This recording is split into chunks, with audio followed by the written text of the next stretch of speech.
What's shaking? Hey, I'm Rick Jordan, and today we're going all in. It's good to hear you again and for you to hear me. I can hear you through whatever, through the universe, through everything else, because I know that you're excited to hear from my guest today. I was just on her show a little bit ago, and it was a freaking amazing time, because she believes your business is a powerful vehicle for you to be who God created you to be. And she's on a mission to have fun, for entrepreneurs to have fun and live the life that they want. Katie Richardson, what's shaking? Rick, so good to be here. Thank you for having me. So excited to hopefully inspire some people in their own journey and help them see maybe their next step. That's what it's about, right? I see your first brand, which is interesting. Now, I try to do this to not do too much research because it provides for better conversam. Is it Pudge? P-U-J? Pudge. Pudge. It is Pudge. Why does it look like Pudge? But it is spelled P-U-J. I'm laughing at myself. It's good to laugh at yourself, right? I apologize for botching that. It's an international company, and people say it all kinds of different ways. In India, they say it pooey. Pooey? What? Yeah. That's hilarious. It was strategic name. Do you want to hear the story behind it? I would love to, please. Yeah, that was your first brand. Kick it. Yeah, I started that company in 2007. And I needed to own the .com, right? I wanted a name that I could own and trademark and own the .com, and a name that was going to be mine domestically and internationally. And so I was just doing lots of searches, and I had a longer company name previously. And I was like, you know what? I want something really simple that's 3 letters. So I just started writing a bunch of 3-letter words. And my mom had a friend growing up. She was called Pudge. That was like her name as a baby, and it stuck with her still as an adult. Wow. And I was like, that is a really cute, it's a name that it's endearing, right? It's this endearing baby Pudge, chubby baby.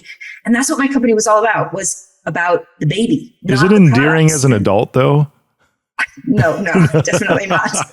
That's kind of what sparked the idea when I was writing in my journal. What about Pudge? Like, that's a chubby, happy baby. And I'd had really big, chubby, happy babies. And so it kind of became representative of this company, and all of our products are all about the baby. It's not about the things and the instruction manuals that come with things. It was really about your time and experience with your child and allowing you to really bond with them. So that's where that came from. That's so cool. Pudge.com. That's amazing. I love the story because, you didn't want to have it perfect right away. You just had certain criteria that you wanted, right? And I think a lot of entrepreneurs will miss this, right?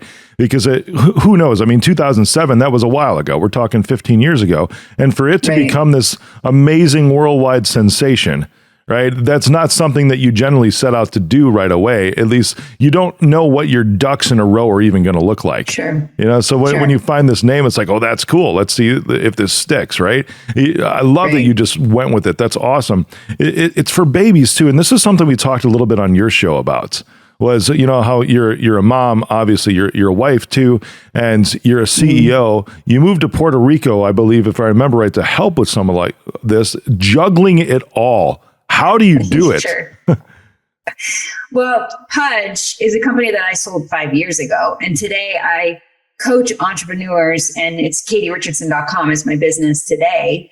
And how do I do it all? It's about understanding what matters to you.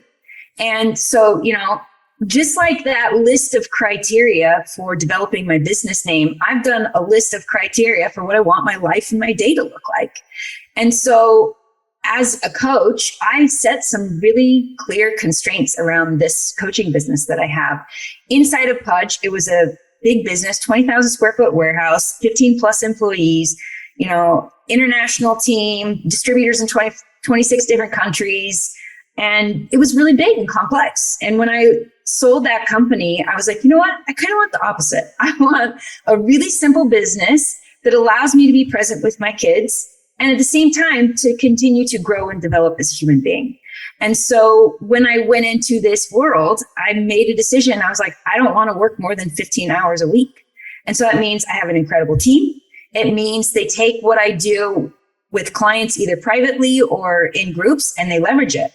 And so that is what my life looks like today. I'm able to help entrepreneurs grow and develop as a CEO and as a leader, and ultimately to build a business that they want, right? They have this vision and this dream, and I'm going to show them how to do that. More importantly, I'm showing them who they need to be in order to build and create that business. And honestly, like that's the obstacle is as they're building the business, they start to hit this plateau, which is extremely frustrating. And, how do you move past that? It's by developing you, because the business has now become limited to your personal capacity, which I'm sure you totally Oh my gosh, that's so true. Rick. Yeah. And so your business, your revenue, your family, everything is always limited by where you're at in your own personal growth journey. 100%. Yeah. What I appreciate about everything you just said, and here's what I hear. So, which is great. Yeah. Several things. One, and as you were talking about, women, especially, and all these things, right?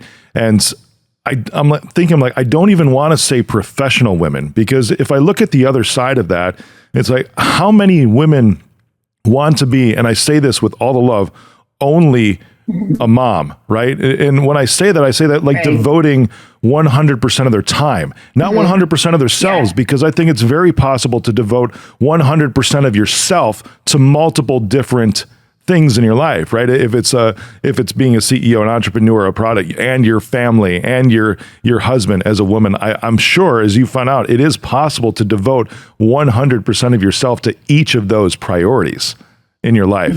The time is the thing that you have to get creative with, because that is the only finite thing. But how you went into that, and I'm giving you huge mad props right now, because when you said, I wrote it down and this is what I wanted it to look like, and now this is how it is. Yeah. That's a huge thing. And you know what? It's you put forethought into it, because entrepreneurs, I'm one of them. I'm guilty of this. I fly by the seat of my pants with a lot of stuff and be like, we're going to make it work. Right. But there's a lot of stuff too that I look out. It's like it's like outcome based vision dreaming, and like, this is how I see it happening.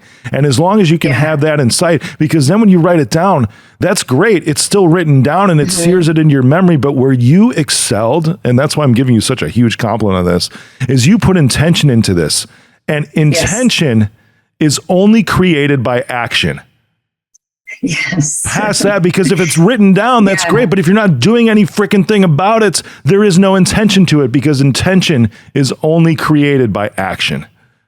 Brilliant. Yes. And what you're seeing, Rick, is the result of my college education. I was trained as a product designer.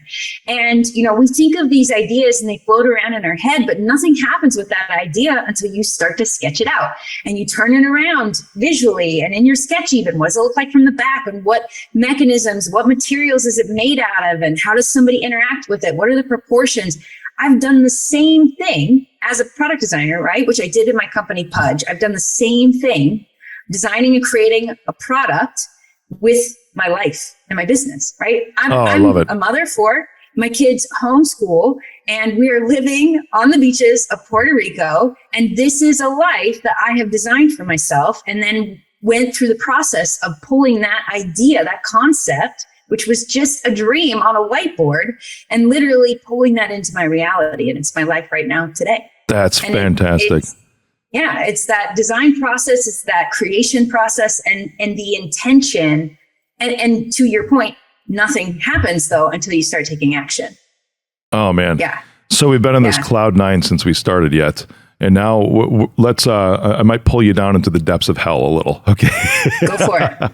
Because let's go there. Everything you're talking about, it's great and it sounds amazing, and you see the results of it. I'm sure to be relatable for all women that are listening.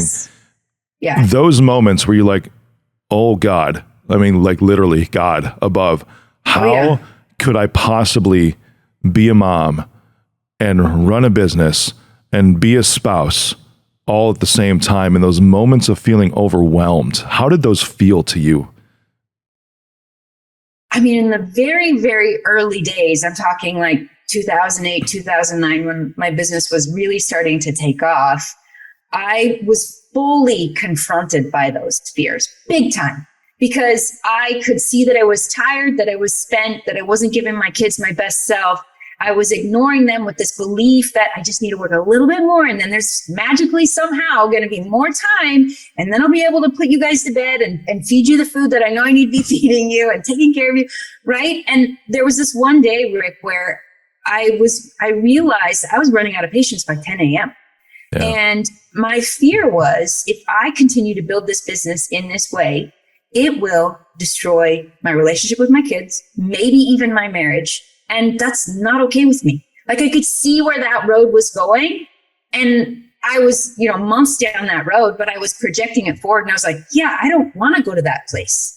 And so I started to wonder, do I have to let go of my business? And I wasn't okay with that. There was a big piece of me that was being fulfilled inside of my business that honestly was not being fulfilled inside of my other relationships. That's just reality. And it was just me as a designer was not being stretched and grown inside of motherhood. It wasn't.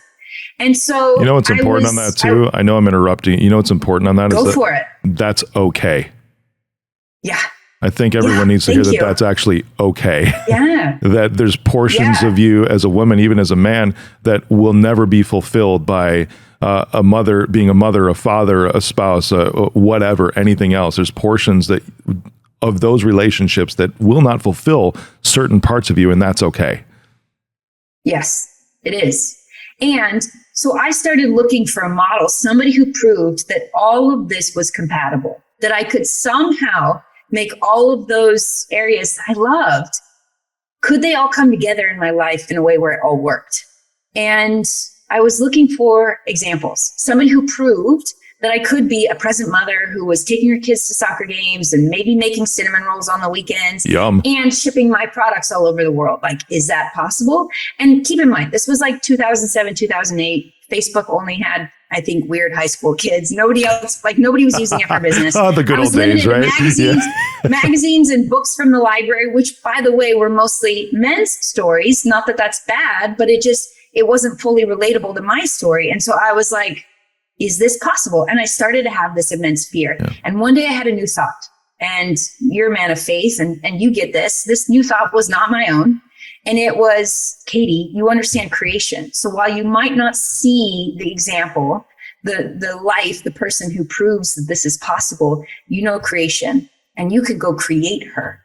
And that's when I started to realize I wasn't just building a business. I was creating a woman. Yeah. Somebody I hadn't been up until that point in my life. And I seriously took my creation process that I knew for products. And I was like, okay, we are creating a woman who has a business, who's present with her kids, who speaks to God on a daily basis, who goes on dates with her husband, and who ships products all over the world. I'm like, I might not see her, but I can become her. And that was the process of how I built my business. And honestly, Rick, that has been the number one core to the success that I have experienced in my life, which is not trivial. I mean, my products are sold in 2,000 stores in the US. I've got distribution in 26 different countries. I've been featured on the Ellen Show, the Rachel Ray Show, the Today Show. I've been on the cover of Entrepreneur Magazine. Pretty cool stuff. And, by the way, had 4 kids along the way. So that question of how do I do this in a way where not only does it not destroy my life, but can I do this in a way where it enhances my ability to be a mother? It enhances my ability to be a present wife. It enhances even my role as a daughter of God. And that was the question. And it's still the question that I'm asking today. I love it. So let's get down to some nitty gritty now. Maybe just 2 or 3 things that help you do this on a daily basis. Because we've got the overview, right? And you wrote it down, you put intention into it. That's high level, 30,000 feet. But when you're in a day to day, what are 2 or 3 things? It doesn't have to be on a daily basis you do these, but maybe on a weekly basis or whatever that helps you keep all of these areas in alignment the way you need them in alignment. Yeah, so I have a morning routine, and I didn't in the beginning. I was actually starting to tell you that story. I realized it one morning when my toddler woke me up. And as I woke up that morning, I was like, I'm waking up this way every day, and it sucks. And he was hitting me in the forehead with his empty milk bottle saying, more milk, mommy, more milk. And that's how I was starting my day. And I was like, this is not working. And one morning I woke up and he hadn't come in yet. And I slipped on some yoga pants and I slipped out of the house. I was not a gym person. I wasn't actually even a yoga person. I wasn't a runner, but I was like, today I become a runner because I'm getting out of there and I'm getting time to myself. So that's when I first started. And first it was walking around the block, then walking around the block a couple times. Then winter hit and I was like, I guess I need a gym membership. Then I joined the gym and I built off of that over the course of the years. And I have a daily routine that includes prayer, scripture study, physical exercise, like actually looking in the eyes of all of the humans in my home and, how are you doing? Good morning. I love you. Breakfast with these people, with my family.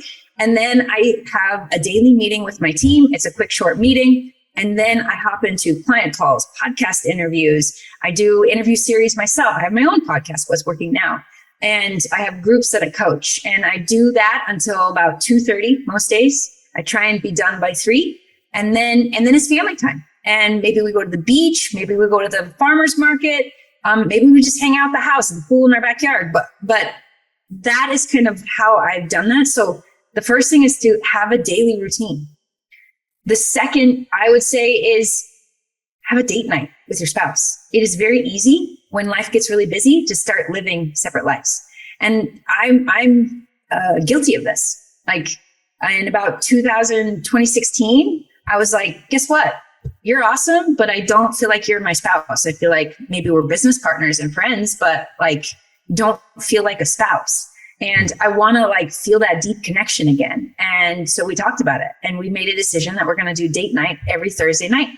And sometimes I'm in charge of planning it. Sometimes he's in charge of planning it. Sometimes a Costco run can turn into a date night, but we have a conversation about it. Costco's the best, isn't it? Costco's 30 minutes from here. So there's lots of time to talk in the car. But it's really about, checking in with each other. How are we doing as a couple? How are we doing as parents with our kids? And what are our goals and targets that we're working towards right now? How are we doing on that process? Sometimes date night is honestly like even a whiteboarding session for us. So date night is a really big part of being able to manage all of these things. And then the third for me is my faith. It is very easy to get caught up in success, in fame, in attention, and things that ultimately don't matter. And so for me, having that consistent conversation where I am consistently praying, I'm consistently asking questions of a higher power, whatever that is for you. But having a meaning and a purpose that's greater than growing the revenue in my business. Oh, so that's good. Fun, that's cool, that's exciting, but what's the more meaningful reason behind that? So good. Oh man.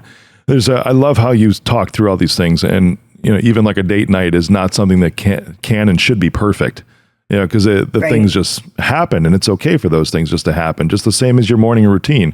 Sometimes it's not going to be perfect either. I love how you mentioned Right. that could even be a trip to Costco. And I think one of the important things to pull out of this is that even with all the amazing freaking things, right? It's like yesterday I was on CBS National about the Elon Musk deal in the middle of raising capital for my own acquisitions, right? Building $1 billion public company. You've been on the Ellen DeGeneres show and Rachel Ray and the Today Show and all these things.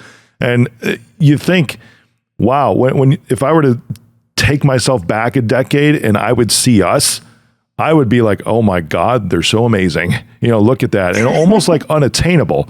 Right. But then when we talk about trips to Costco, we really are human, right? Yeah. We really are humans that screw up, that have to do everyday things just like anybody else. I had to go to Costco the other day just to transfer a prescription. Literally, that was the reason for me to stop. I might have stopped in the Scotch aisle because they always have some good deals on Scotch while I'm there, but I love Costco for that reason, right? But I still had to go in there myself and do these things. It's not a team thing. It's a human thing Right. that you still have to do yourself, or stop and pick up a salmon, on the way home or something like that. These are real life scenarios that we live. It's just we've designed certain things, and especially you, Katie, you have designed so much amazing things in your life with intention. And I think that's why you really, really shine. So I appreciate you going through all of that. It's just been amazing. It's really applicable things. If you had one thing to say to everybody today, what would that be? As you, the listener, are on your journey, you're going to come up against certain barriers, walls, things that are frustrating, things that you weren't expecting, that you weren't planning on. And they feel like, is this a sign from God, the universe, that I need to stop? And my answer to you is probably not. And maybe what you need in that moment is the strength and the courage and the confidence to move forward. And I remember a time when I didn't have that confidence to keep going. And I was ready to throw in the towel. And I was ready to tell God and the universe that, hey, look, you got the wrong girl. I tried, I put everything I had into this, and it is not working. And I just got a major door closed in my face, and I don't know how to move forward. And in that moment, my husband was there, and he believed in me. And I was able to push through that difficulty and move forward. And ultimately, like, it's what got me here today. And so I want to tell you, as you are going through your journey and you're coming up against those walls and you feel like you don't believe in yourself, I want you to know that Katie Richardson, mother of four, a woman business coach in Puerto Rico, I believe in you, and I know that you can do it. And lean on that in that difficult moment to find the solution, find the infinite possibility, and move yourself forward, because I believe in you. Oh, so beautiful. I almost wanted to interrupt you and say, while you're going there, like, Katie Richardson, I do all these things. It's like, and I still go to Costco. Yeah, I do. Yeah. Oh, you're amazing and beautiful and brilliant. Thank you for coming on. Everyone, you need to go and listen to Katie's show, What's Working Now, because you'll get more of Katie and more of the awesomeness that just comes from her and the guests she has on. Go check that out at Instagram. You can also find her at katie.live. Yeah, Katie, thank you for coming on today and going all in. Rick, it's been an honor and a pleasure. Really appreciate it. Thank you.